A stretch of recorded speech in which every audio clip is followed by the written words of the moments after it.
maybe we can start.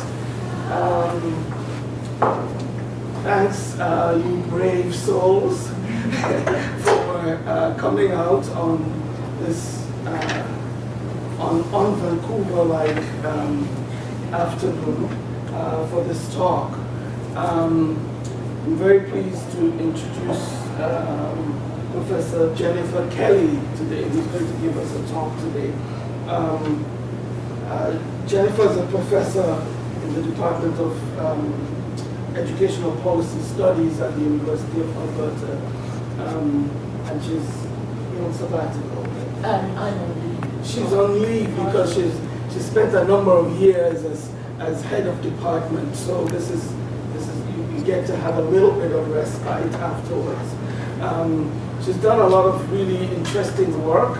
Jennifer's probably best known for her very fascinating book, Borrowed Identities, which looks at African Canadian youth and the kind of identities that they form, and how that draws maybe on US African American studies.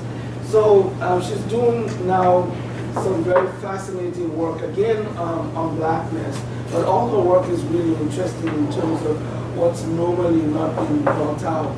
And blackness in Alberta is one of those topics. When you think of Alberta as a white wasteland or white land. So the black presence in Alberta, much like the black presence in British Columbia, is somewhat hidden. And she's doing a number of projects, and she's got a shirt fund for some of her research. She and I work together on the Black Canadian Studies Association, which is going to have a conference later in May, to be after my own very, very exciting conference on the intersection of cultural studies and education, for which I hope everybody here and their friends and family and colleagues will be coming and attending. But no, Jennifer is also a visiting scholar at the Center for Cultural Identity and Education and in the department. And we've had lots of interesting chats, and she's had chats with some of you. If you wish to meet with her, if you haven't met with her yet or had a chance to chat with her, she's usually in the CCIE space, and she's quite accessible. And so I think Jennifer's, this is an ongoing project, this one that you're presenting on. Or is it a completed one?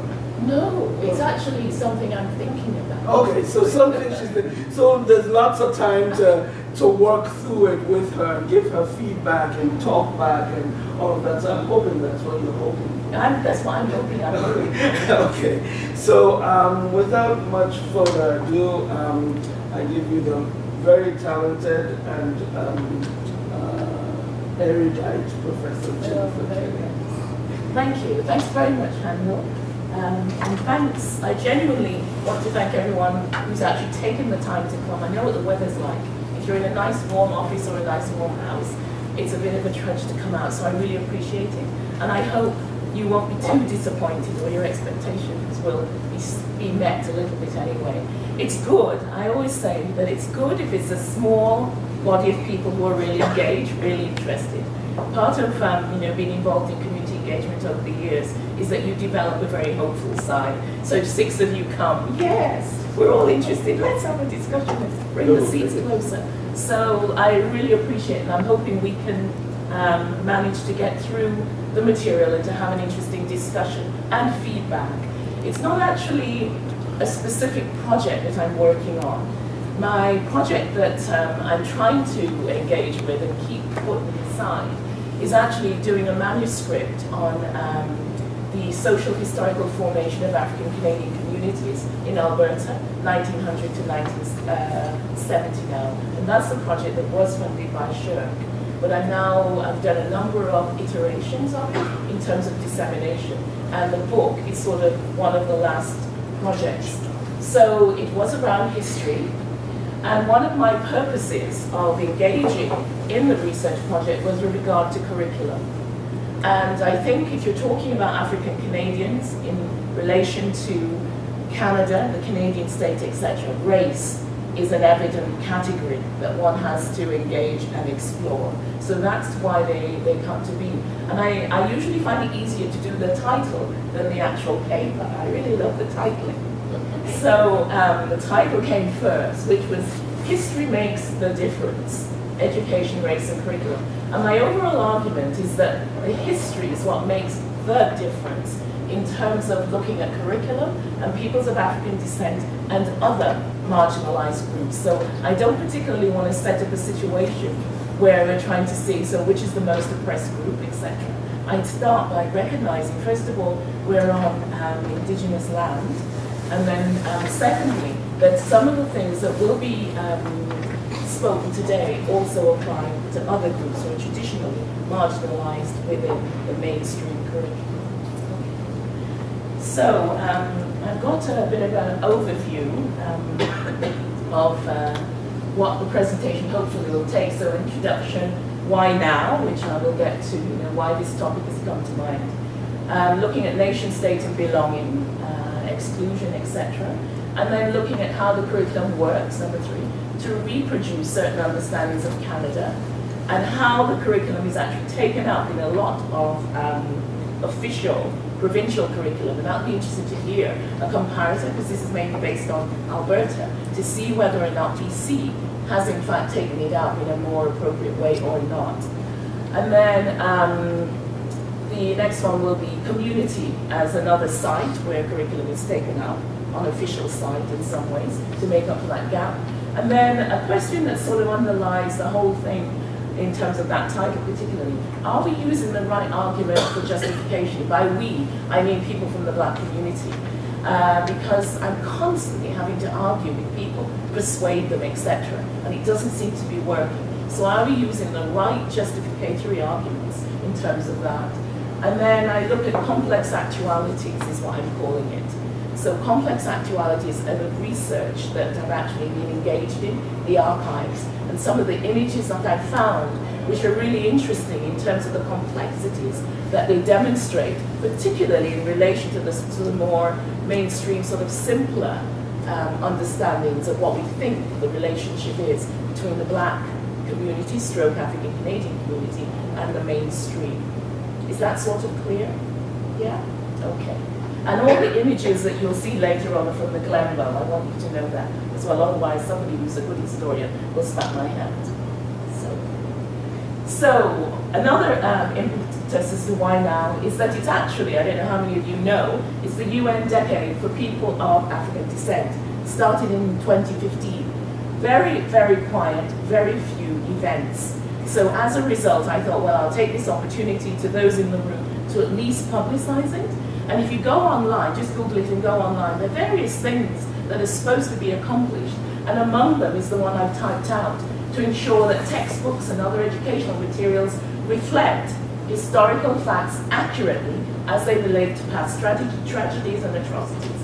In particular, slavery, the slave trade, transatlantic slave trade, colonialism. So to avoid stereotypes and the distortion or falsification of these historic facts, which may lead to racism, racial discrimination, xenophobia, and related intolerance, including the role of respective countries therein.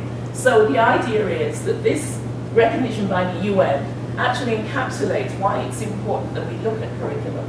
And as part of their decade of looking at peoples of African descent, that definitely, I think, relates to the curriculum. So I'm going to just talk a little bit now as to why now, why here. And yeah, I think a couple of things happened most recently. I don't know if you've heard or what the situation is in BC, but recently, in fact last week, Alberta, the government of Alberta, officially recognized Black History Month. It had never been recognized previously as a community. We'd celebrated it all these years. So they've recognized it officially. And what I suspect will happen is that there'll be a bit of a hoopla each year around the legislature. Last week, when they had the declaration, the place was packed, absolutely packed. And what was interesting was recognition of the growth of African Canadians over the past sort of 10, 15 years. There's been a huge shift demographically. And what we have now in Edmonton is a diasporic community. So we have the people who I'll show some of them later on who came as pioneers in the early 20th century, so around about 1907-8 to about 1912, when Alberta was opened up, so-called, and we know it's not opened up because Aboriginal Indigenous people are living on the land, but it was so-called open up for settlement. And so those folks and those descendants, and then we have people from the Caribbean who came 50s, 60s in terms of labor shortage, and then we have more recent folks from the continent itself. And so what we have is a diasporic community. And just working across those different communities is actually interesting, trying to build in some ways a sense of collective consciousness with full recognition that we can never remain the same. So it can't be an essentialist notion, but it's more of a politicized sense that we come together over specific issues that are underlying our everyday experiences. So it's diasporic, it's fragmentary, but they also come together at different sites. And one of the issues that's bringing people together is around the curriculum. So the person who's very high up in one group who operates through what they call the Africa Center, I know has had conversations with me, and he keeps saying, so what are we going to do about the curriculum, Jenny? What are we going to do about the curriculum? My colleagues from the Caribbean, what are we going to do about the curriculum, Jenny? What are we going to do about it? And so in many ways, we're beginning to have a sense of mobilizing around the curriculum. So those were some of the reasons why now and why these things have come to my mind. So, and last week, there was also opportunity to present to some people at Alberta Learning, I think they are now. They keep changing their name, Alberta Learning, Alberta Ed. They may even be Ed, I think they're back to Alberta Ed. But what's happened is that they're having a review of their curriculum led by the new NDP government. I think you all know Alberta's got NDP, which is another reason why Black History Month was recognised. I don't think it would have been recognised under the existing sort of 3, 40, 60, however many decades the PCs were in. So what's happened with the NDs is that they've decided to review the curriculum. So as part of that process, they're inviting community folks to come and present. So I submitted a letter on behalf of one of the groups I'm involved in called Afro Quiz, and I'm designated an Afro Quiz elder, mainly because I've been involved with Afro Quiz for about 20 plus years. So there's about 3 of us, all former teachers, all similar age. And so we went and presented. It was 15 minutes, very short. And then there was like this, as there always is actually, even when I'm talking in class, stunned silence, as people sort of look at you in disbelief. And that's what I never can get. Was it too much for them? Was it too demanding? What was the problem, you know? And you're not allowed engagement with them, because I kept saying, so do we now get questions? Oh, no, no, no, you just present and then you go.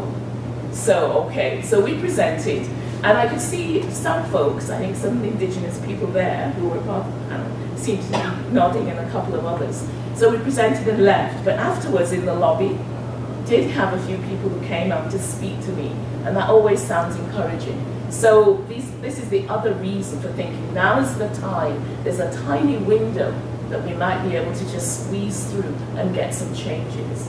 So those are some of the other reasons why I'm here today talking about this. So I have here my part of what I prepared to speak with you about, and I'm going to actually try and read it, because otherwise I get off track. We never get to where we're supposed to be going. Does that matter? Oh, yes and no. So, I also talk to myself as well. So, theoretical orientation. Presentation draws a bit on critical race theory, in that it argues, or I argue, that race is not biological, but it does have social effects. In other words, race is socially constituted, but it also has effects through things like racism, etc. So I'm not saying that the effects of racism does not exist. That's not what I'm saying. I'm saying biologically, when you actually do those blood tests, there's sometimes people who cross over boundaries that are not evident to us. So that's what I'm saying. Although I'm using the experiences of African Canadians as an example of how such racialized groups have been historically marginalized, I can nonetheless also see application of our analysis for Aboriginal peoples and racialized minorities traditionally, marginalized through historical processes and the education system. It's a critical approach in some ways, and I draw on the work of various theorists who think critically. Here, I adopt historian Ruth Wodak's understanding that critically does not necessarily mean seeing something as negative, which is what sometimes I find when you're teaching, and you say to students, are critical, they immediately think, oh, this is so negative, blah, blah, blah. What she means by critical is that you see something negative, as in everyday language, but rather illuminating it in a differentiated way and from many perspectives. So you're giving new answers and ultimately also asking new and different questions. So it allows for an opening up rather than a closing down in terms of discussion of these types. I also draw on Stuart Hall, whose work I really like, cultural studies as links as well with some of the work Hannah does. A philosopher called Charles Mills, who has written a critique of philosophy. Because when we talk about enlightenment and Eurocentric knowledge, you have to look at all those sort of white male, and they tend to be male, I'm not just knocking men, but they tend to be male, who underline a lot of our understandings philosophically. And I think with that, we have to try and recognize that philosophy comes from a specific race and gendered place. It's not neutral. But because of our own disciplining, as Foucault would say, within the academy, we ingest a lot of those ideas as acceptable and everyday, and we don't often critique or find them problematic. They become the basis of our knowledge. So I draw on Stuart Hall, as I've said. Lawrence Grossberg suggests that Hall's brand of contextualism, conjuncturalism, sees context as complex relations of multiple forces, determinations, and contradictions. So any analysis of any of these issues around curriculum has to recognize the issues of the conjuncture, recognize issues of complexities, recognize issues are relational. So those are some of the things that go around in my head. So it's in recognition of multiplicities, contradictions, that I would suggest might help us to be more effective in our classrooms and how we engage with different forms of knowledge that are traditionally denied and erased from the curriculum. To put another way, we should try to move away from what TED Talk writer celebrity Chimamanda Adichie argues that the danger of the single story. How many of you have actually seen that video? Okay. It's really interesting, and I did have I remember if I've got it on here now.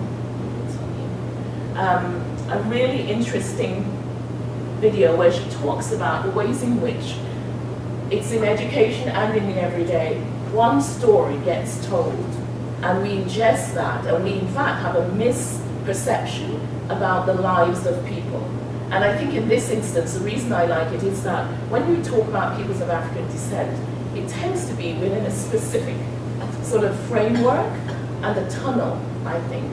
And what comes out of that is that you produce a sort of a single narrative about peoples of African descent. So they're, well, actually, multiple things, but one narrative. They're poor, they're needy, they can't think for themselves, why are these people not getting their act together and doing whatever it is?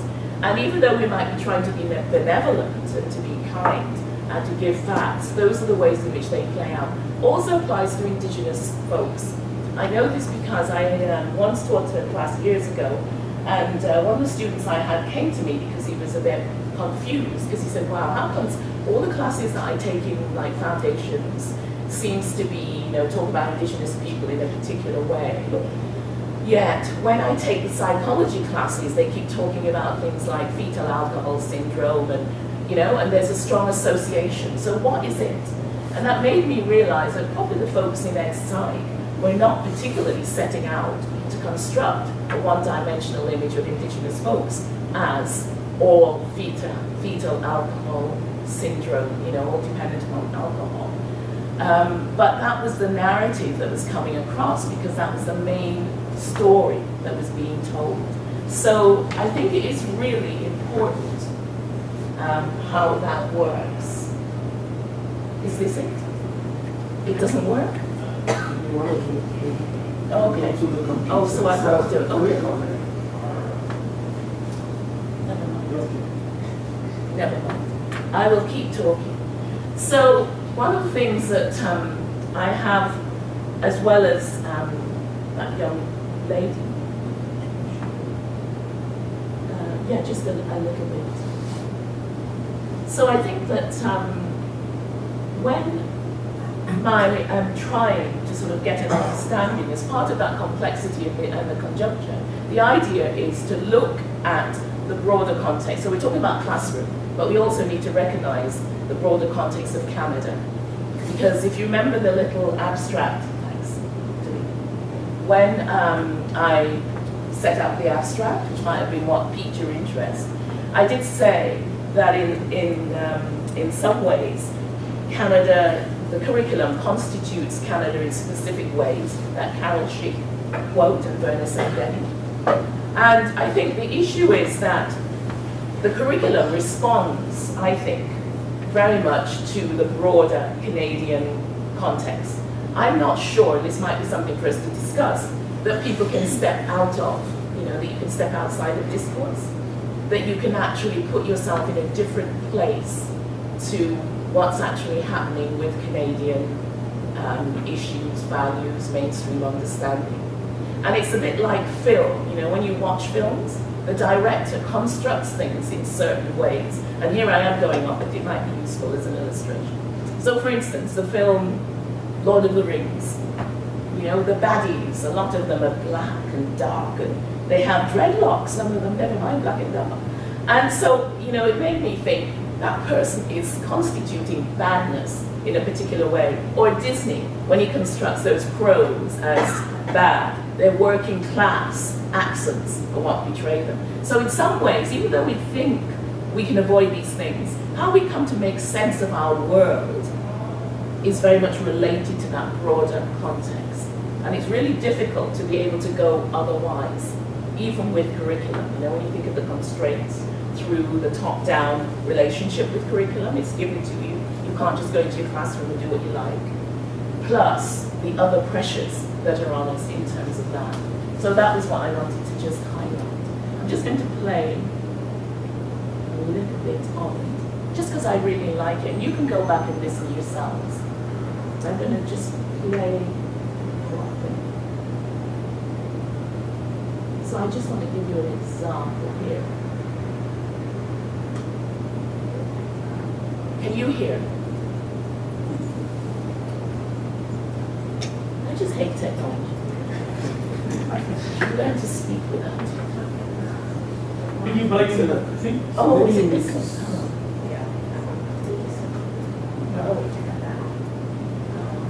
Oh, it has to be one thing.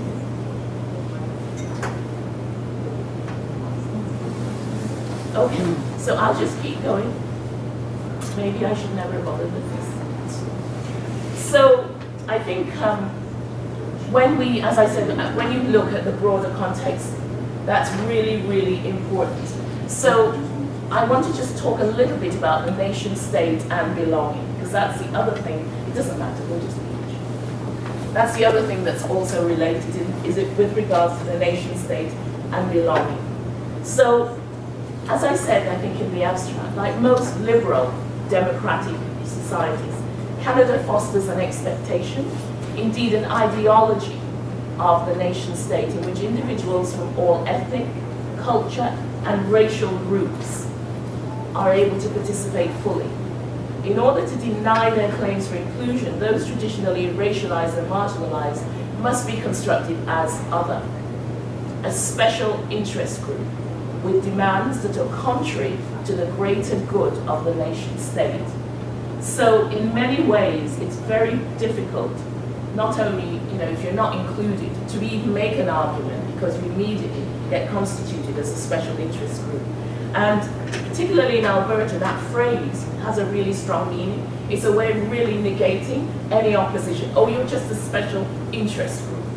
As though you arguing for a position is different from anybody else arguing for a particular position. But it gets you, dismissed as not worthy of listening to. Evident too are tensions between the universalistic Enlightenment concept of the nation as a voluntary association or contractual entity, and a more particularistic sort of German romantic notion of a predetermined community bound by blood and heredity, a community destined in many ways to be white. Because once you start to think of it as based upon hereditary aspects, it sort of embeds whomever is declared as having got there first. So Canada is declared as a white society because those who were more powerful who got there named it as such, and there's an erasure of Aboriginal representation and presence on that land. So in Canada, as in many white settler societies, education has traditionally been concerned with transmitting ideas, symbols, integral to nation building. The principal vehicle for this purpose is the curriculum, described by Schick and Sendemi as one of the most significant discourse through which white privilege and difference are normalized. Because of this process of normalization, knowledge of and by African Canadians is still often denied legitimacy in the broader scheme of the education system.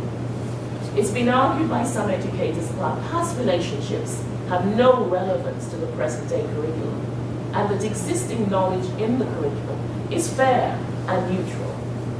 Others would differ and argue that knowledge is socially constituted, and as such is always read through the lens of the past. As education theorist Madame Sarah would suggest,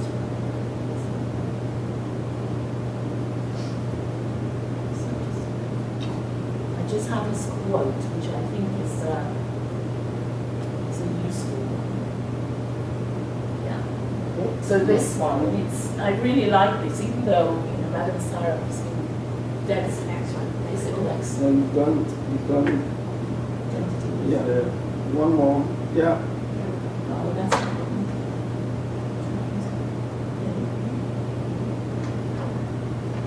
There, that one. That's the one I want. You have to probably go back. The past. This one. Oh, it's not up there. So how is? Yeah, that's the one. Oh, is that it? No. Just go back one. That one. Yeah. Is that up there now? Yeah. Oh, that's it. Okay. That's the one. The past is actually something that is present. It is present in national traditions like Remembrance Day, national heritage, etc. The past becomes physically present in the sense that it is there to be venerated as tradition, monument, pageantry, spectacle, and display. And I find that really useful because, for me anyway, it illustrates the ways in which the past come into the present. And when you are teaching around these things, students often say, past has nothing to do with it, and particularly where you're dealing with difficult knowledge. And I know this one from our required undergraduate course on Indigenous issues. And students, and not just students actually, faculty members as well, will often say, this is in the past. Why are we harping on about this? It's in the past. And once you regard it as in the past and there's no relevance to now, then when as an educator you try to engage with teaching folks, you get this sense of resistance and resentment in many ways. And particularly when you use language like white privilege. And I have an actual example of one of the profs trying to teach one of those courses who received an enormous amount of abuse on public media because a student posted something that the instructor had said, and then you have all these white supremacists threatening, blah, blah, blah. So the idea of identifying specific things from the past and relating them to the present is very, very difficult, and one that I think for those of us engaged in difficult knowledge, it's really an important aspect to think through in terms of our teaching. So that's it. Now, one of the things that if we're to move from and challenge our understandings of the past, we need to have within the present day public sphere counterclaims, counter stories, as they're sometimes called, that encourage critical reflection and makes problematic students' common sense understandings of the truth with regards to the past. In-depth knowledge of African Canadians generated through the curriculum will encourage critical reflection and challenge the myths and common sense understandings as to the place of African Canadians in the Canadian mosaic. And I think particularly in this day and age where we have media, social media, and we're dealing with issues like, the US president and issues about alternative facts, I think they're called now, alternative truths, alternative facts. I think it's really important that we get a grip as to what the actualities are and to find ways of engaging in conversations about deciding on what it is that's actually happened in events, how we interpret them, and to learn that sometimes what's put across as truth is actually based upon specific interpretations that affect through specific ideological ways of understanding. So, very much, as I said, nation building in Canada is also associated with a sense of what I think is Carol Chick actually called white skin subjectivity. It's an identifying characteristic of Canadian national identity. And so non-white bodies are always at odds with the constructed white subject. As Canadian racism is able to operate through the belief, particularly, that one's country is humane, benevolent, hospitable, and modern, all qualities that can be held up as proof against the possibility of intolerance and discrimination. And particularly at this historical conjuncture, I think Canada is being remade into super nice. And that's because, as usual, our identity is relational, particularly in regards to those of them, I shouldn't say them, but people to the south. So with all the kerfuffle around Trump and his position, it's actually making Canada look really good at the moment.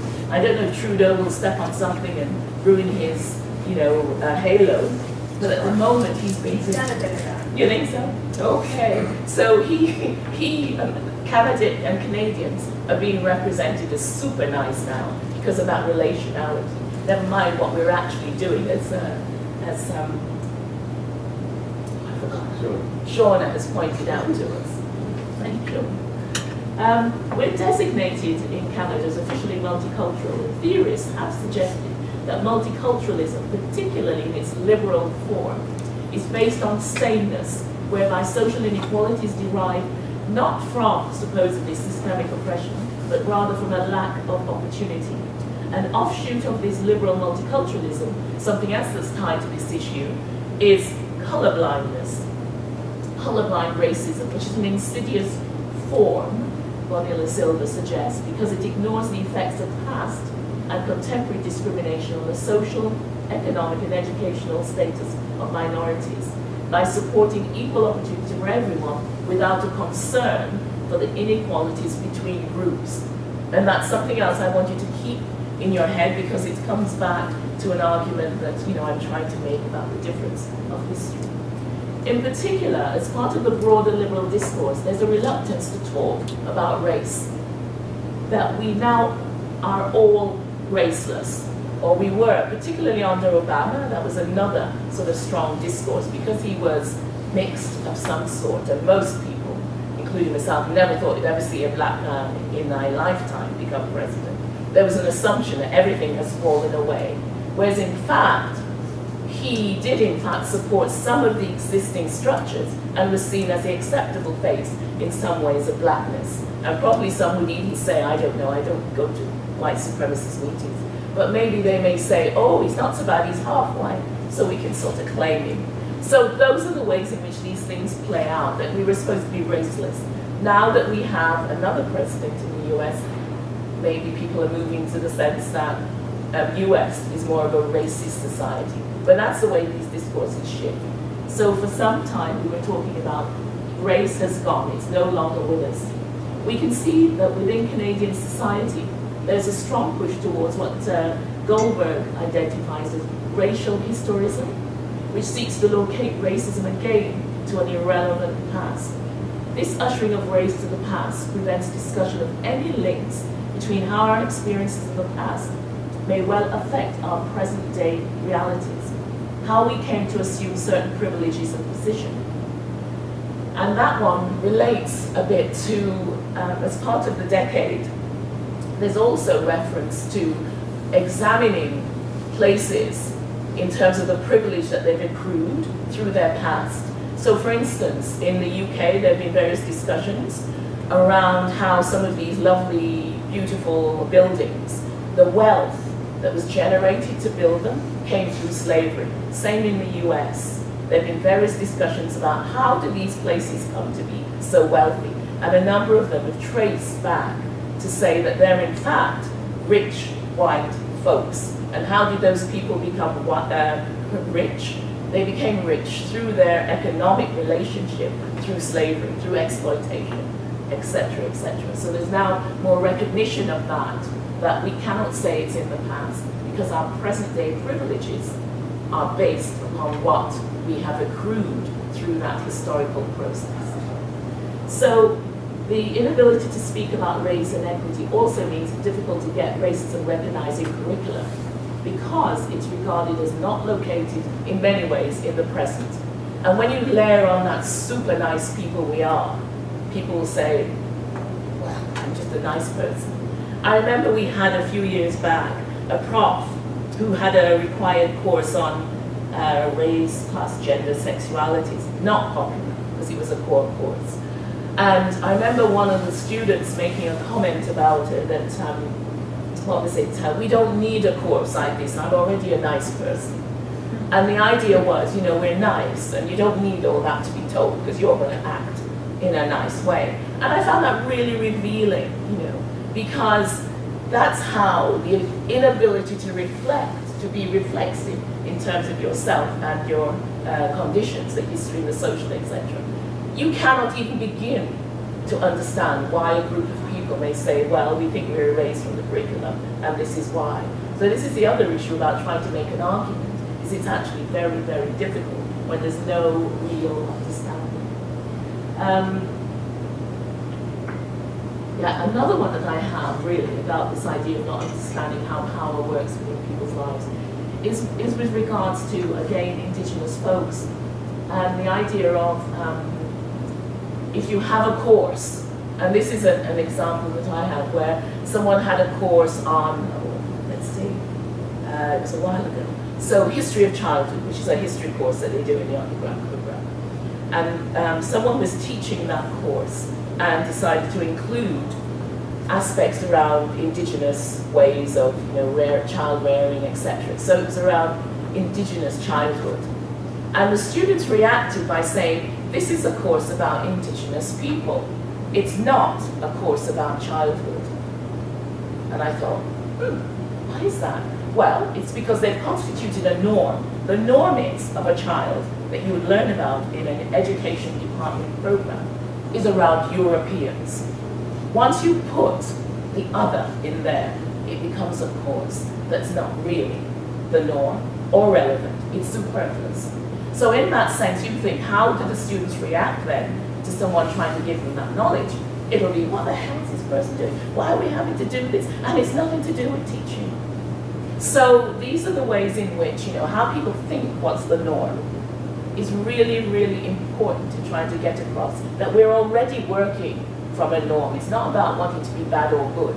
We have ingested and become habituated to certain understandings about what is the norm within Canadian society. Who's in, who's out, and who's just superfluous. I'm wasting my time in this class.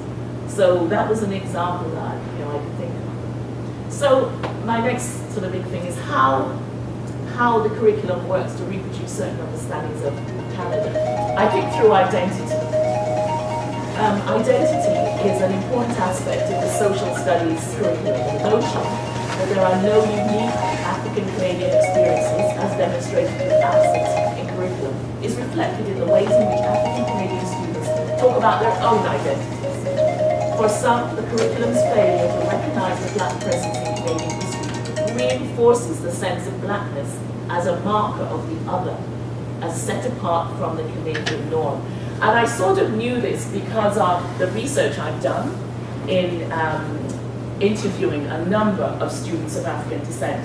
And I'm amazed, no matter how much we seem to know these things, you go into a classroom, you talk to the students, and the narratives really, they change a little, but really there's a consistent thread where they feel as though they're erased from discussions within the classroom. So they may be in other ways, but they're not part of the main story, and I will come to that shortly. And the importance of identity, when you read through these various curriculum documents, they all identify, we want to make good citizens, people who are caring, etc., etc. But in actuality, I don't think they can do that unless they actually examine the underlying discourses within curriculum. And one of the things that I wanted to do was to draw your attention to research by Reitz and Banerjee, who, based on data from the 2001 census, argues that, suggests or highlights the way assumptions about a sense of belonging are affected by the dynamics of racialization, so that members of racialized minorities are slower to identify with Canada than they are of those white European origin. Inclusion of African Canadian lived experience would enable the taking up of the curriculum rhetoric of development. This is what they say in Alberta. They're going to develop multiple literacies for students as they engage with many cultures and value diversity in all people. And to continue with the Alberta document, ethical citizens understand that it is not all about them. I found that interesting. And that they appreciate that multiple groups build this province and country. Yet when you actually examine the curriculum, there's no real basics. There's nothing in there that will help those students come to a perspective that, against what they may be brought up to believe, that it's a white-only province, that there were others included within that space. So, it's the rhetoric is one thing, is what I'm saying. The actuality is another. Thus, I would say Canadians are rarely, if ever, introduced to African Canadians such as Mifflin Gibbs, Violet King, Stanley Grizel, or even in your own province, Sir James Douglas, who was part black. Now, whether he would have wanted to claim that, I have no idea. That's up to him, his own personal politics. But he was mixed. His mother was known as the he was known as the Scotch West Indian, and his mother was from Guyana, what they used to call British Guiana, I suspect is now Guyana. So you have there somebody who has quite a complicated history. He was married to a woman who was Métis, and unlike a lot of guys who like vulgar Métis women, he didn't put her aside to become formally married to a nice European type woman or a woman from the UK or wherever. He kept his wife and they had a number of children.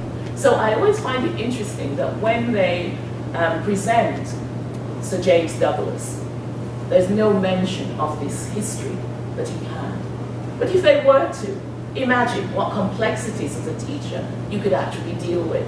Oh, so how did they meet? Where did he come from? What did he look like? Do you know what I mean? And some kids within the classrooms may well be actually struggling with those issues. So the issue of complexity is never really, I think, taken up in terms of curriculum. And it could be because it exists. So how does it get taken up? Well, within the curriculum, it's optional. That's what's tended to happen. And this was a letter I actually wrote to the minister when he finally wrote back to me. It was, a sort of a canned, I think he'd asked an underling, so this person wants some information, put together some links of where she might be able to find stuff. And so what I've done is I've underlined some of the stuff that they've highlighted. So particularly, in grade 5, you can examine the Underground Railway, so take note of that one. And then grade 7, students may, and that's the other one I want to identify, may. It's not will, it's may. Very different words. May examine the contributions of Canadians, African Canadian communities to the building of our nation. So if they don't get any more information, how can they develop an understanding of who contributed to the building of the province? So in some ways, I think he was trying to pacify me, but he actually gave me, that's interesting. So that is how I think a lot of the curriculum is. It's optional. Teachers can decide to take that up. Well, we all know, those of us who are teachers and even those who are not, you're busy. You're in that classroom and you're busy. You don't have time to be going off to learn a whole new, area. If something seems easier, quicker to get done, that's the one you're going to do. So I think that it's a coercive mechanism as well when you have options. So I think we need to rethink that idea. Being in there as an option is not being in there. So that was one I had. So when my RA did a search for me, in October last year, 2016, several searches conducted on the Learn Alberta website using search terms such as African, African Canadian, Black Caribbean, Negroes, etc. The search terms produced 22 results of learning resources related to African Canadian history or culture. Now this is the way to note. All 22 resources were under the subject category social studies, because she did the whole site. And most were in video format. Based on the title and descriptions available on the Learn Alberta site, most of the resources, 13 out of 22, explored the negative issues affecting Africa and persons of African descent. So they were concerned with the conquest of Africa, the HIV crisis, kidnapping, or similar issues. 5 of the resources portrayed positive aspects of Africa and people of African descent, including the life of Harriet Tubman, Nelson Mandela, ecological diversity of the African continent. It was not possible, she says, to assess 3 of the sources because password was needed to access the full description. Another anomaly that's noted in the information she gave is that where educational institutions have made attempts to disseminate stroke include knowledge about peoples of African descent, it has tended to focus on experiences of people from the US. So the Underground Railway is seen as the big thing. And again, it fits very nicely into that narrative of saving. So I think that one is in there. And then we have Martin Luther King, who's also an American. You might have Malcolm X, who's also an American. You might have Rosa Parks, who's also an American. So what this does is to reinforce and erase, even though they're black folks, they're reinforcing and erasing that presence of African Canadians. Because it's easier to deal with the other than to deal with folks who are actually in our own country and what's going on there. So I think that was really interesting. So again, as I said, the lack of recognition of African Canadian history in African Canadians as a presence and an emphasis on African American history displaces the existence of African Canadians in Canada, reinforcing the idea that African Canadians are not real Canadians. So it's a layering. So it's not just one incident. It's the way that things get layered that we then come to see as the norm. So I want to now leave some of that. I think I've laid that out. So I wanted to just have a little think about, are we, and by we, as I said, I mean me and my other Afro-Quiz elders and other people arguing for changes within the community, are we using the right argument for justification for our request? Because you keep going and you keep saying, yeah, we need to get included. And people will say, well, what's so special, basically, is what they're saying about your group. Which was what one woman said to me. She said, well, where's your community? Where's your backing for making a claim when I presented my research? And I really want to say to her, so where's your backing for what you've got in there? But of course, I'm way too polite for that. So, but that idea that I had to bring sort of supporters if I wanted to make an argument as to what goes in the curriculum. So that's a whole other bag. So when I was thinking about it, I decided that rather what we should do is to think about the request as more about equity. So the distinction between equity and equality. Remember I mentioned that before. And I think what we should be arguing for is a curriculum, and it's an equity issue to be addressed. Because what we have now is an issue like equality, where every group is the same, right? And their demands are the same, and they're going to be balanced and the same. So what we need is to recognize that history makes the difference for some groups. And with making that the difference, we need to argue that these need to be thought about in a different way. You can't say, well, you're the same as the Ukrainians and the Poles and whomever else, and you can't all be in there. Well, when peoples of African descent, you have the idea that, and I'll show you the quote, that we start from a basis where young people come to school, students come to school with an understanding about us that they've garnered through their everyday lives. Nice old grandma, nice old grandpa, but racist as hell. So in that way, we need to take account of that. And so I'm going to have to move down through that one. Yeah, I took this little quote from the Guardian, the UK Guardian, and they were talking about Black history, and I thought this captures what I'm trying to say, because you always have to find somebody else saying it. You're saying it, it's just never good enough.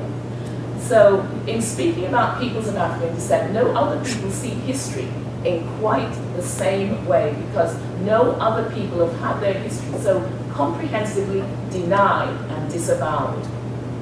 Now, there may be arguments that some have, but among the main justifications for slavery and later for colonization of Africa was the assertion that Africans were a people without a history. Now, do you remember me mentioning these nice white philosophers? One of the most well-known and famous who talks about, I think recognition is Hegel's big thing, isn't it? A dialectic with a slave dialectic. Yes? No? Okay. Well, sorry? Yes? Sam Roche isn't here. Oh, I see that. Just say. Jump right in. The German philosopher Hegel, writing in the 1830s, claimed that Africa is no historical part of the world.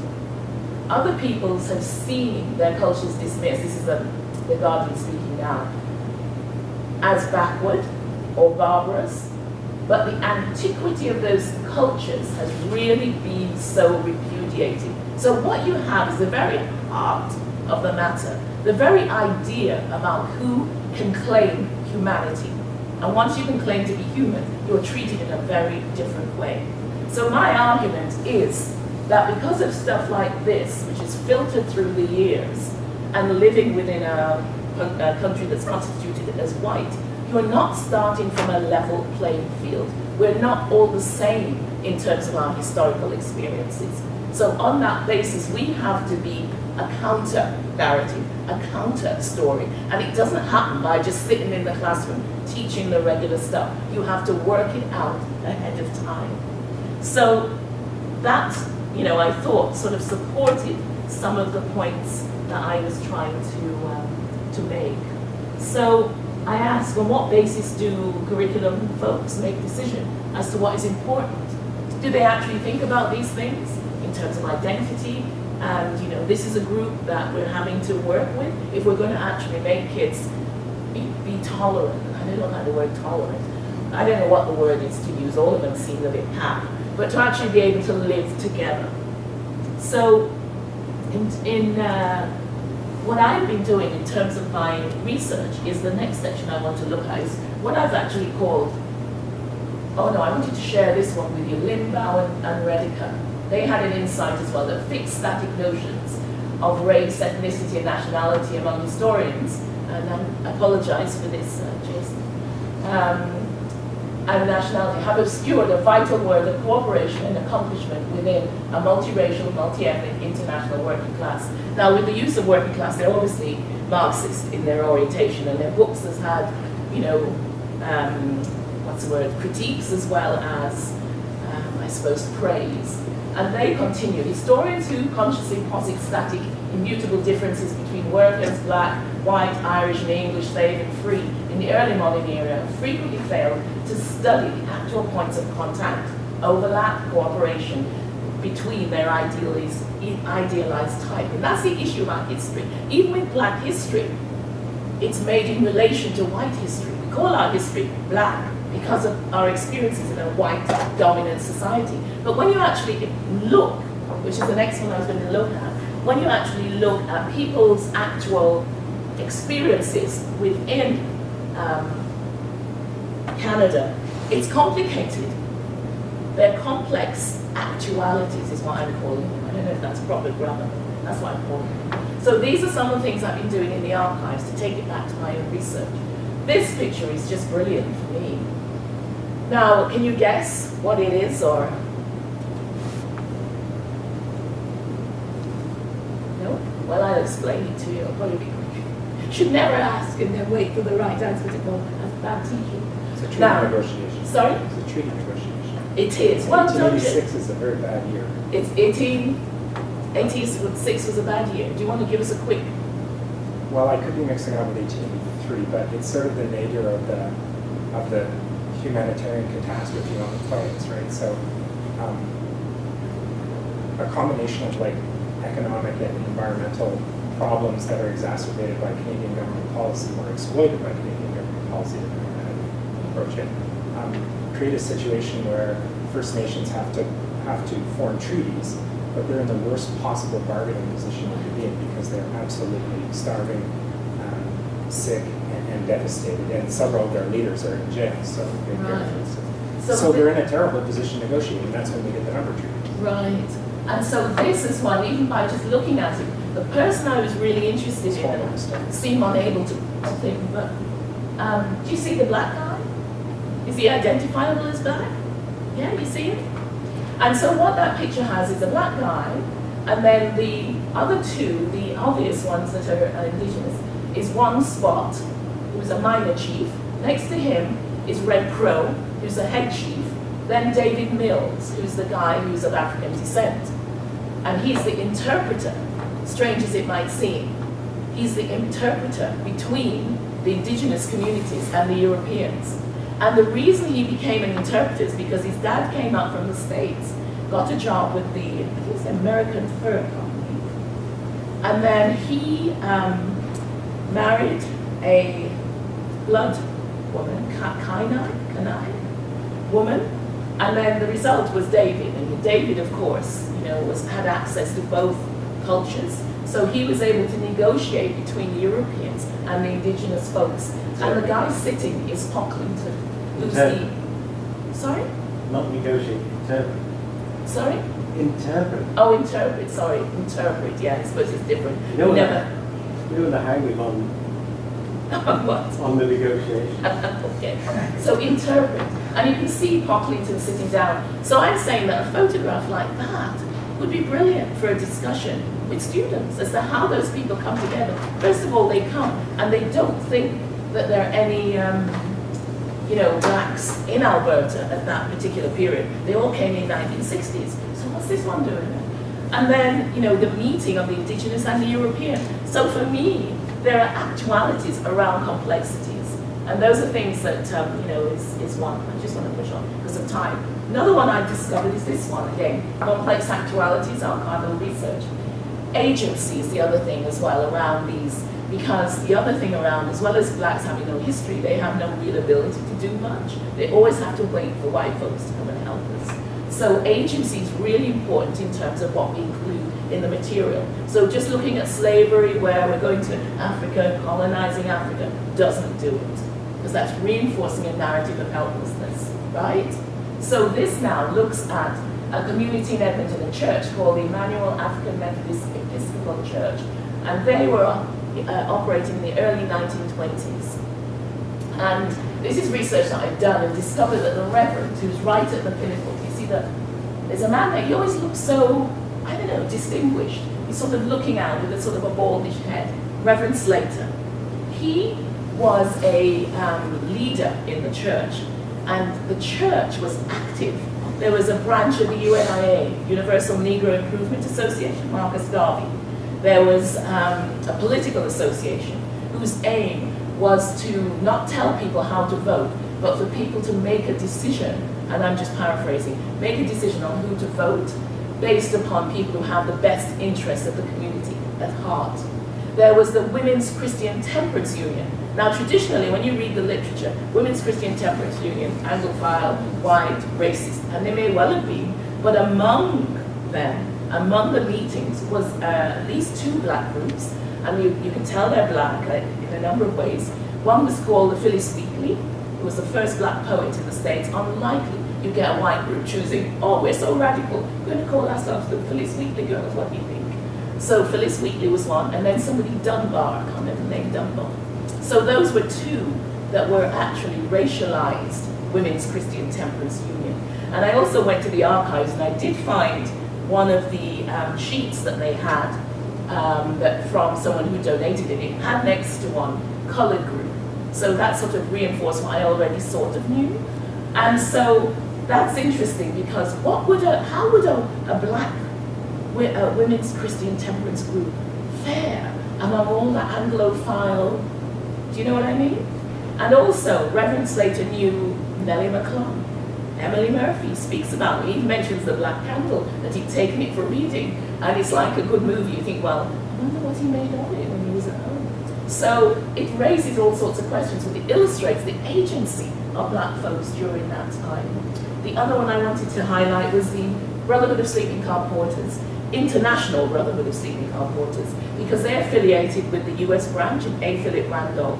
And these were primarily black. The women there are wives who are probably the women's auxiliary, who are sort of like the, well, it's a bit gendered because they helpmate thing, but the idea of the women's auxiliary was that they would support the porters if they went on strike or other, things within the community.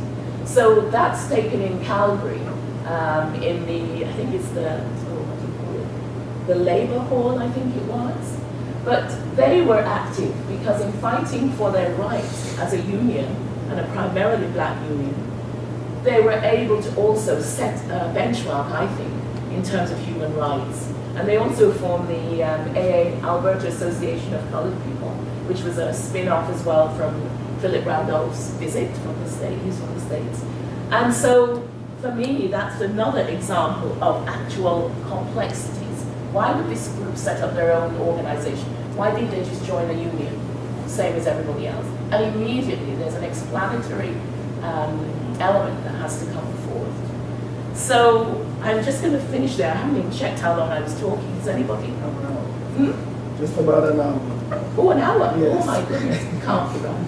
Okay, so that's what I wanted to highlight. I wanted to highlight particularly issues around agency if we're going to do things, the complexities as well that we need to do. And it needs to be the main curriculum, not as an option, because then it gets left. And these were some other examples from my research. You need the caption on it. This one? Oh, this one, I don't think it's interesting. I got this from the Edmonton Journal, 1911. There was a big debate about immigration coming into Alberta because it was seen as a new province. And that one is, you can see very nicely, Alberta, and it's too warm in Dixie. And the sort of stylized cartoon of the black guy says, for the land stake, right?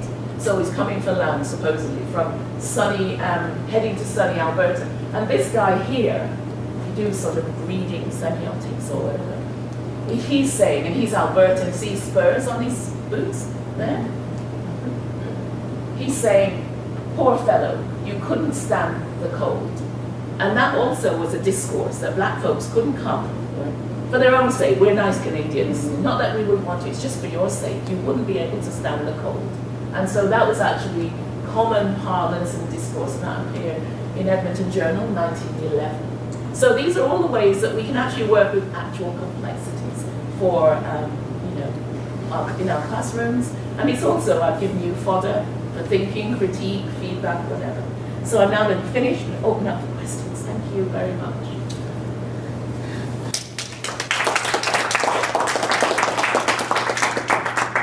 Thanks so much. There's a lot there for us to think about. So thoughts, questions. I really like that, this is something you're working on. It was just really expansive and comprehensive and gave us, I think, a lot of places, kind of inroads into things.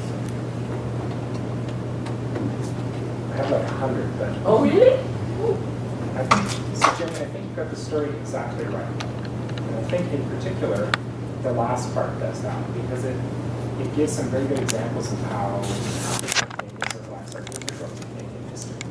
And that's why I would suggest that your claim, can you just back up your slides to where you're talking about what you want in the curriculum? Talking about? What you want in the curriculum? Oh. You said something about counter-narrative. Yeah, I don't know where that one Keep is. going back. It was actually on the screen, is it? Maybe you said it, but I thought it was, hold on, it might be, go one forward, please. Sorry. Oh yeah, we don't need to sort of spin around. Yeah. Just the point being that you said at one point, what is necessary is a counter narrative to a nationalism. But I'm going to suggest to you that the argument that it is impossible to tell the true and actual history of Canada without reference to African Canadians. You don't need a counter narrative. I taught history of Canadian history at the university. I can give you the defense that you cannot omit if you want students to properly understand national history. I don't mean just history of different groups. That's a separate issue. But if you want to understand national history, so ideas about notions of British racial justice would become, which if you historicize the kindly Canadian, that's where that comes from. If you want to understand that, you cannot do so without reference to, in particular, the fugitive slave law, right? That's where Canadians really first sort of generate this sense of, no, we're far better than those Americans who have that, that awful slavery institution. Meanwhile, we have racist restrictions and laws and so on, but it's a justification of a Canadian identity that's distinct from American identity. You cannot explain how that develops without reference to African Canadians. And so I think your claim is too restrictive. If the question we want to ask is, what should our argument be? It shouldn't be, what's so special about our equity-seeking group? It should be anybody who says that you shouldn't include African Canadians is not writing, telling, or narrating Canadian history. Completely inaccurate. Period. I think that's a good one, and I think for me, and I fully agree with you there, Jason, but it's more when you come to people, I often always say to people, I agree with 99.9% of people.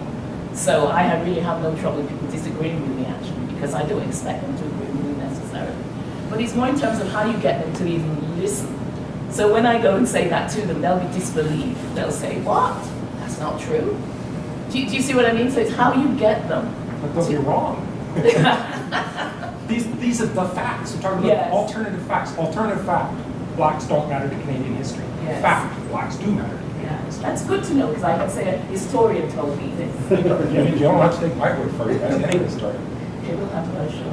So just on that theme of having experience, often students just absolutely resistant as soon as you start to introduce some of these counter narratives, I'm going to use that term. They say, for example, I remember one course when I was using some feminist theory, students would say, I didn't sign up for a feminist course when it was like 10% of the reading package, or I didn't sign up for a course on Indigenous studies. And so my initial, I just would be sometimes shocked by that, and then, really irritated. And then I found myself saying, having some empathy. So I started having a conversation about the crappy education they received, and they should actually go and ask for their money back because they didn't get a good education. These are actually important and significant and part of our, true narrative or whatever it is. And so that was an interesting opening for sort of empathizing with them around, that notion of we've been eating this, right? And it's hard, how do you stand outside of that sort of dominant discourse? And so that was one avenue I found that actually opened things up. It didn't go, it doesn't solve everything, but it seemed to actually move into a conversation about what's high quality good education, right? And if these are not part of it, we haven't been served well. I think that's an interesting response, because it sort of makes it a more structural argument rather than, do you know what I mean? Sometimes that's the issue. They maybe feel they're under threat when you say something. So I can see how part of a strategy. But I think as well it depends on the body that's in the class. As a black prof, you mentioned race once, and on the little evaluation, she was obsessed with race, talked about it all the time. And I had this happen to a friend who said, I only mentioned it one class, Jen. I said, I know, this is how people take it out, perceive it, and we narrate it according to whatever. But think that's an interesting one that may be worth, thinking through in terms of how we work with this. Handel? Yeah, 2 points. One is very quick. I was struck by the last image when we talk about historicizing racism, how we go from what was called biological racism to cultural racism. The argument that, well, these people are of a different culture. Cultural racism, when it's historicized, is supposed to be a lot more recent. And I'm looking at that image, and that is so striking that here was a perfect example of what is being called cultural racism, much earlier than we want to usually place it. I mean, I'm no historian, but I think when we talk about history of racism, I think that image is very, very powerful. The newspaper one. Yeah. And it goes to Stuart Hall's point. Love the man still. Stuart Hall's point that we tend to talk about these ideas instead of these big chunks, and then there was this, and then there was this move to this, when we don't deal with the messiness and the continuity. So, and he also said, don't ever go look for origins of things, because you won't find, and this was a perfect illustration of that. We think of cultural racism as something that's marshaled sort of like in the 60s or 70s, and there's a perfect example of somebody saying it's about, I'm nothing against your blackness, it's just that it will be too cold for you to, but anyway, that's just an aside. I really liked Jason's point, although I am resistant to the idea of history with a capital H, like any discourse. I'm suspicious of the discourses that we use, the grand narratives that we use. So I would use his argument, but maybe for different ends, because I liked what he was saying. But I wanted him I want to complicate what he said and what you said as well. Because what struck me from when you were making that point was how you were already positioned, right, when you went to make this appeal, right? The situation was already set, right? There is a curriculum, right? So in a way, you were not in a position there and then to do what Jason is suggesting necessarily. That wouldn't have come out as something comprehensible in that moment. I sort of doubt it. So you were already put in a particular position, and you're making the best of that position. But the literary equivalent of what Jason is raising, I think, would be really useful for you to think about, because for me it's not just about history. Is what's her name? Toni Morrison's book, in which she what's the title of the book? Playing in the Dark. So Playing in the Dark reveals that the way that American literature works, right? Without mentioning blackness. Blackness is there. It's imbued, it's there, it's part of the engine of all of how the literary tradition gets created. But it gets created with an evacuating of blackness, right? So it's almost like you have to take out blackness in order for American literature to emerge, right? So in a way, that's what's been done with history. There's been ways of erasing, right, blackness to make Canadian history, the Canadian nation emerge, which is this white thing, which is what people expect all over the world. I have a student who talked about going to China to teach in a BC overseas school, and the students couldn't accept he was black. The students in China just couldn't accept that he was Canadian. They say, so for them, Canada was this place where they're white. There's some Chinese people who have immigrated to Canada, but Canada is white people. Right. So, and even if I want to stretch my imagination to think there might actually be black Canadians, you don't want to learn English from them, because there'll be obviously something wrong with their English. Yeah. So discourse also in ESL. Yeah. My friends in ESL said there's a bit of a tension with people who are newcomers sometimes about who gets to teach them English. Yeah. So people who don't look traditionally or racialized as white are not seen as real instructors. So I can see that. In terms of your point, Handel, I think one of the things for me in terms of history, doing the work, going to the archives is so important because there's so many assumptions that we make of things that we think we understand. And it's only through going through materials in the archives that you see things and you say, whoa, even use of the term black. I remember I took a course with Derek Sayer, I don't know if you know Derek, but he once said when I was writing something, I was using the word black, he said, you should, try to see about when the word black came in. And I think he thought of it as a 1960s discourse. Well, when I went to another source I've used, 1911 Maclean's article, it's called The Black Canadian. So I thought, okay, so this is 1911, never mind the 60s. So we really need to, I suppose it's too complicated for us to engage because there's so much that we have to know. Oh, that's very cheering that you're saying that. But, I think that there's such a lot we can actually learn by reorienting what we do. But it's, it's that persuasion. Oh, sorry. You had a question. I very much appreciate what you're saying right now about the reinsertion, the kind of pushing forward of material, of viewpoints, of examples. I think that's critical. To give a perspective from art history, which I think is very much like the point that you're making from literature.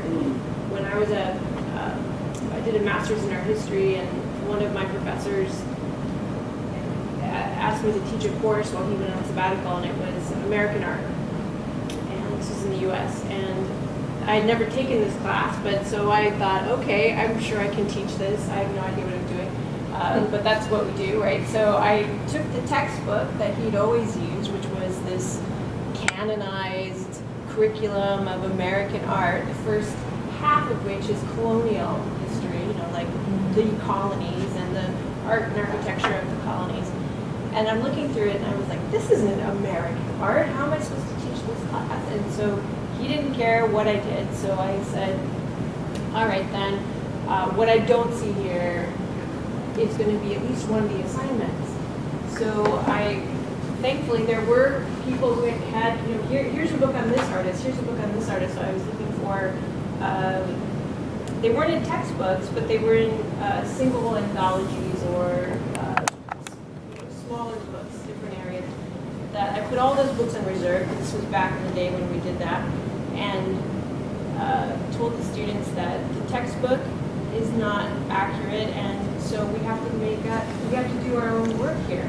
So one of your assignments is to do something that we have always thought is American art, and you write a paper on that. You can choose any of the things in this book. And then the other one you have to choose North America or a Native American artist or a Black American artist. And there's one Native American artist in your book, and there's two Black American artists in your book, and you can't choose them. So you have to choose anybody else. And here's all the books. So you don't even have to figure this out. Just go read the books. And it was so hard, right? Because but I was trying to say that's the problem. This is not made for you to just open the book. You have to do the work, right? But if it weren't for the people who've written the books and had already done all that work, it would be impossible. Even the difficulty of showing how difficult it is would be impossible if it weren't for someone in the archives, someone doing the history, someone doing the research to begin with, right? To have those resources for educators, to have the library who purchased it to be available, right? So the examples are critical. The history is critical because the single instructor couldn't do it. Even if they saw the deficit, they couldn't do it, right? The students would say, I don't know how to do it. That's too hard. But that has to happen. Then of course we have to fight the textbooks as well. Jason? Just on the textbooks, can you bring up I think Jenny didn't command you to move your slides. Would you mind please bringing up the one where you had the Hydra and the historians, or which one, sorry? it was reference to historians who weren't named. Oh, right, the limbo. Right, Limbo and Rediker site. I don't know Yeah. who they are, but Oh. here's an instance I think where curriculum and education people sometimes make inadvertent enemies of historians. So they have two sort of slights at historians here. Historians who consciously posit static and mutable differences between, and then there's something like historians have obscure and vital work with operation. What I find with these types of critiques of history is they never name actual historians who know this. They never do. And the other thing is, as for textbooks, I brought a textbook, Canada National History. Oh, right. The most used textbook in Canadian history courses in universities, bar none. I don't know how many editions since 1993. The new social history. Is that the one with the video, with the film? No, not that. That's different. This is a real textbook written by real historians. It sometimes comes in two volumes called Canada, A History of the Canadian Peoples. In any case, multiple references to African Canadians amongst other groups. This is the most used textbook, and yet I'll go to talks like this and people will say, well, the narrative that people teach is from colony to nation that excludes, historians teach colony to nation that excludes all groups. I said, well, first of all, I'm a historian. Second of all, I taught first year Canadian history. Third, I didn't do that. Fourth, I use this textbook that everybody uses that also doesn't do that. So who are these historians who are doing this? Yeah. Well, that's not saying anything about the K-12 curriculum, which is another. Yeah.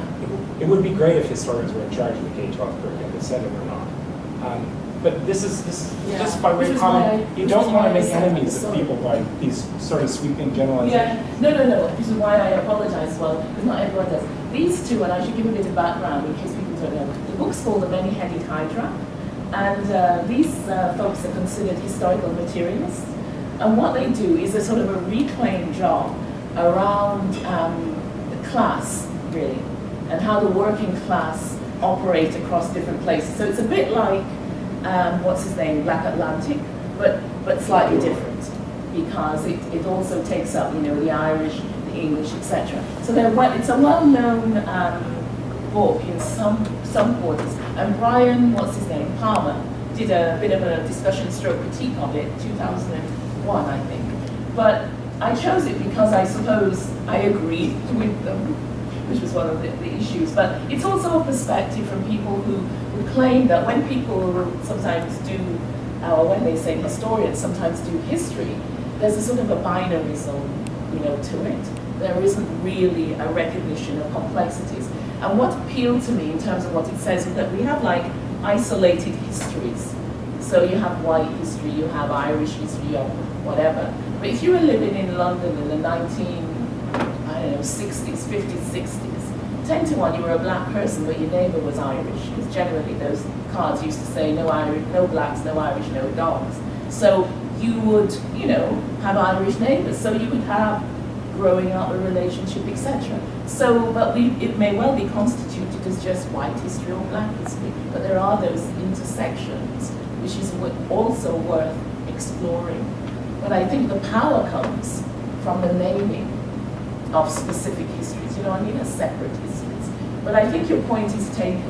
Maybe when I present, I will say, a bit more about that. And that's not all historians. And then you'd be referring to specific historians. This might just be their shorthand. Yeah. Yes, I don't know the books. That's interesting. It sounds as though this isn't just a Just educators. slander on historians. No. These are actually historians who did the work.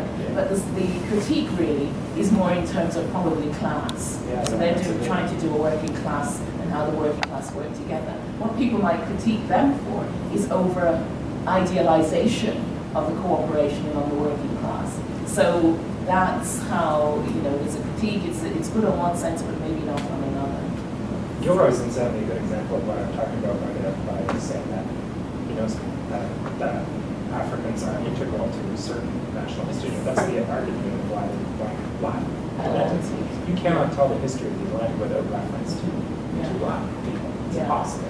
Another good book, actually, in terms of black history, is The Black Jacobin, Yeah. C.L.R. James. Yeah, for sure. And that's also really important if you can go the way through, because people now say it laid the foundation for discussions about freedom in terms of the French, etc., equality, whatever. But it talks about a slave rebellion, and it also has a sense of agency in terms of how that plays out. So when you're talking about colonialism or anything else, you can draw on some of these slave rebellions where people took the lead and were able to liberate themselves in some ways without having to wait for white Europeans to come by and show them what to do.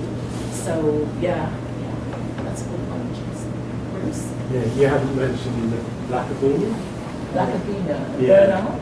Yeah, because this narrative of all philosophy starts with the Greeks and the Romans back is challenged by his looking at North Africa and the Middle East in particular. I wanted to ask a question really about the upcoming anniversary, 150 years of Canada. Now we're in BC, so it's not 150 years because it's what, 8 years later, or how many years later there's the negotiations with BC to join?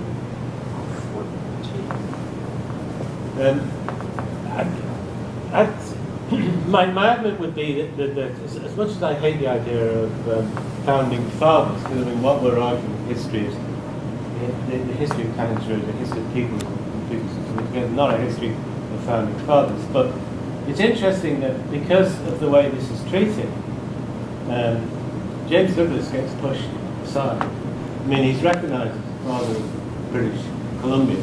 Again, the title I think a number of others might want to claim, whatever, but and is not one we want to particularly dwell on. But he is an interesting character, and he's erased from this founding fathers of Canada story.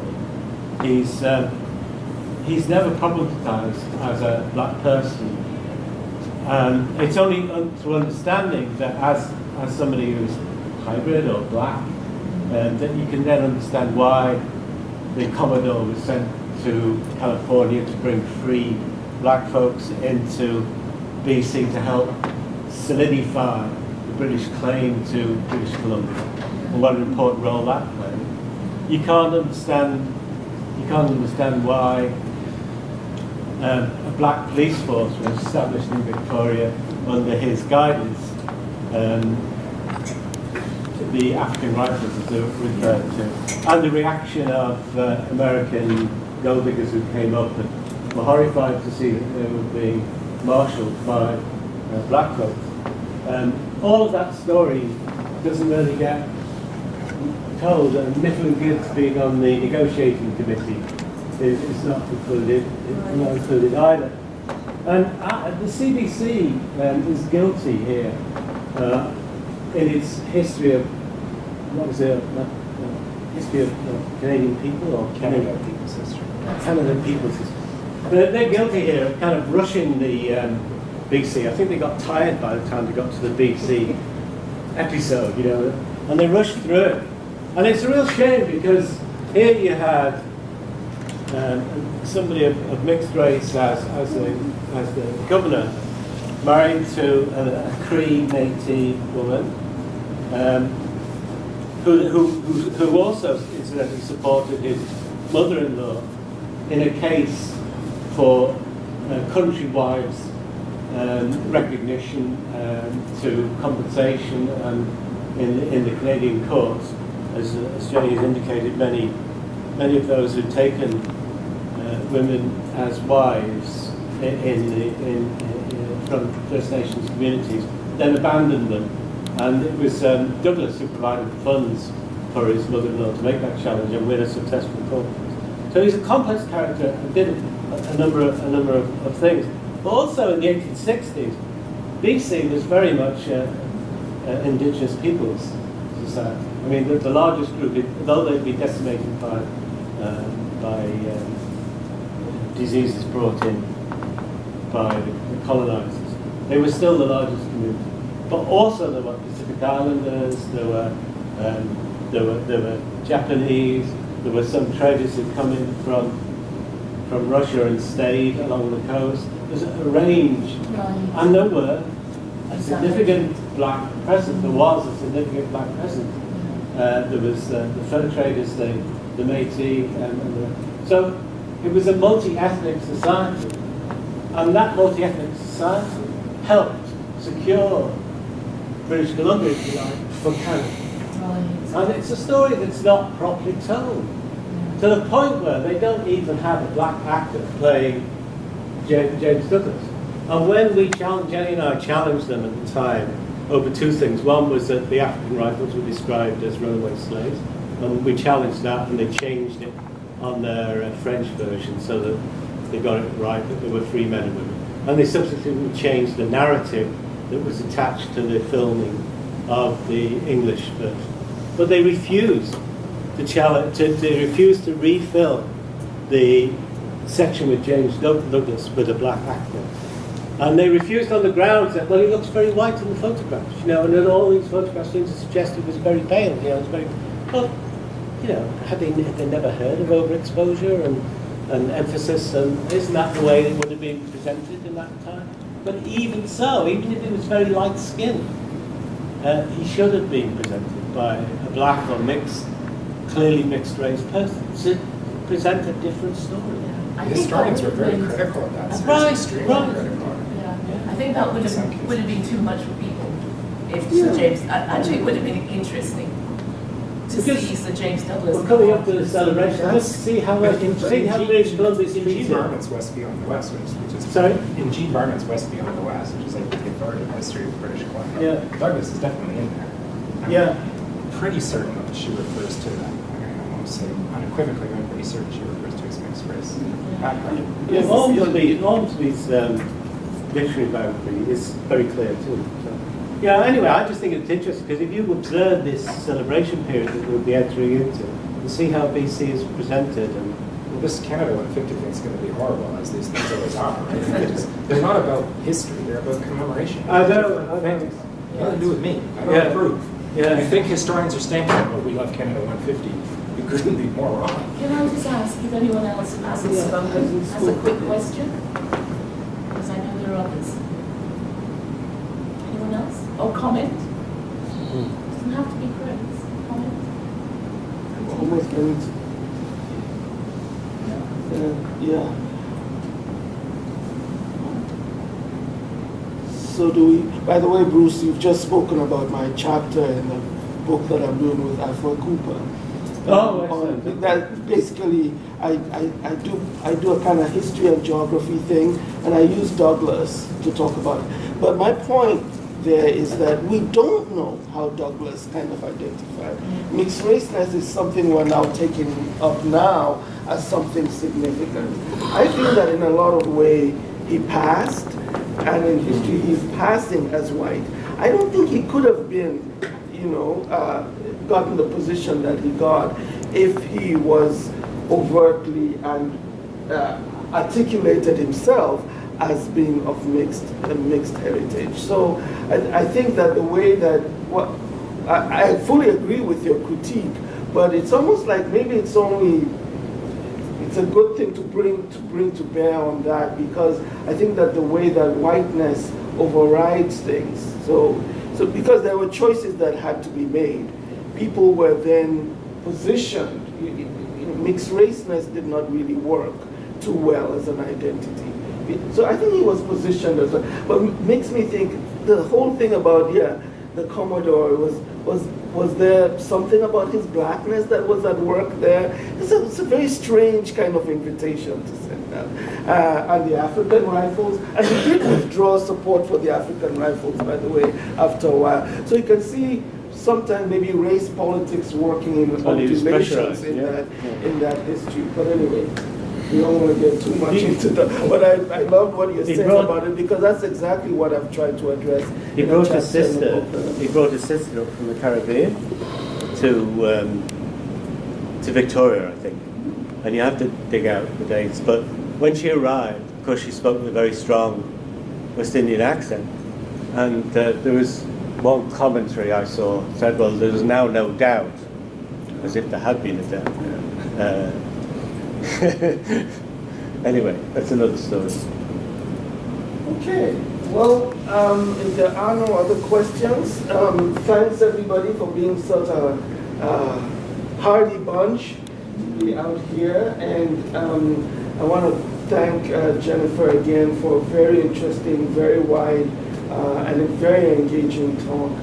shows us repeatedly, again and again, just how and why history and historical accounts and the struggle over the historical history isn't in the past. Very much for those, even those of us who are not historians, why it is that we need to engage with the historical. So thank you very much, Jennifer.